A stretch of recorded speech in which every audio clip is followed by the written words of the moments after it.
ধর বেড়া তুই কার বাসে চুরি করতে আইছিস? ঘর দিয়ে তালা মারা, এখন যদি তালা ভাঙ্গি, তালা ভাঙ্গার আওয়াজে বাড়ির মানুষ সব আয়া পড়বো। খারা এটা হইলো একটা বলগারের বাড়ি, আর ঘরের ভিতরে যা যা করে সব বলগের ভিতরে দেখায়। খারা ভিডিওটা দেখতাছি।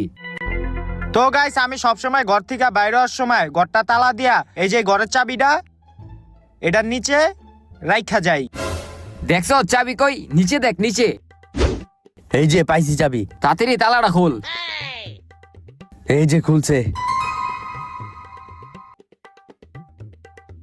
ওই বেড়া ঘরের ভিতরে তো ঢুকিয়ে গেলাম, হবাই ঘরের ভিতরে টাকা পয়সা কুই পামু? খারা আর বলক ভিডিওটা দেখতাছি। তো গাইস, আমি সবসময় আমার টাকা পয়সা এই যে এই বালিশটার নিচে রাখি। দেখছো? আয় এদিকে, এদিকে আয়। বালিশটা উড়া। হ্যাঁ, এই যে পাইছি। দে এদিক দে। ওই বেড়া খারা, খালি এই কয়টা টিয়া পয়সাই এদিকে কি চলবো? খারা আর ভিডিওটা আবার দেখতাছি। গাইস, আমি